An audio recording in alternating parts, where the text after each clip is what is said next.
మగవాళ్ళ కన్నా ఆడవాళ్ళకి ఎక్కువగా రొమాంటిక్ యాంగిల్ ఉంటుందని డాక్టర్ సమరన్ చెప్తే అర్థం కాలేదబ్బా చిన్నప్పుడు. బట్ ఒక లేడీ డైరెక్టర్ అయ్యుండి ఇంత రొమాంటిక్గా డైరెక్ట్ చేసిన సాంగ్ని చూశాక డాక్టర్ సమరన్ చెప్పిందే నిజమని అనిపిస్తుంది. బేసిక్గా నా పర్సనల్ ఎక్స్పీరియన్స్లో కూడా అర్థమైందిలే అబ్బా. అమ్మాయిలకి చాలా డార్క్ రొమాంటిక్ థాట్స్ ఉంటాయి, కాకపోతే బయటపడరు అంతే. సరే అది పక్కన పెడితే ఈ సాంగ్ చూస్తుంటే నాకైతే Sandeep Reddy Vanga, Arjun Reddy Animal romantic songs గుర్తొచ్చాయి అబ్బా. నేనైతే కన్విన్స్ అయిపోయా సందీప్ రెడ్డి ఏమైనా ఈ సాంగ్ డైరెక్ట్ చేసి ఉండొచ్చేమో అని.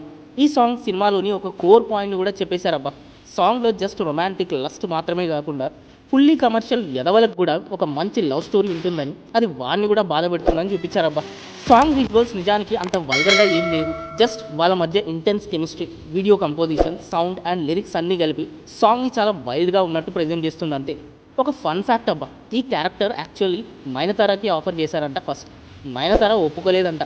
కియారాకి లాస్ట్ 6 ఫిలిమ్స్ నుండి తిట్టలేదు, మ్యారేజ్ అయింది, ఒక పాప కూడా ఉంది. బట్ ఫ్యామిలీ అబ్జెక్ట్ చేసినప్పటికీ రెమ్యునరేషన్ డబుల్ చేసేసరికి కియారా ఒప్పుకుందంట.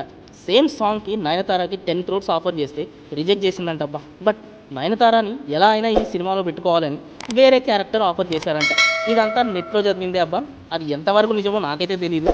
మరి దీని గురించి మీరేమనుకుంటున్నారో కామెంట్ చేయండి అబ్బా.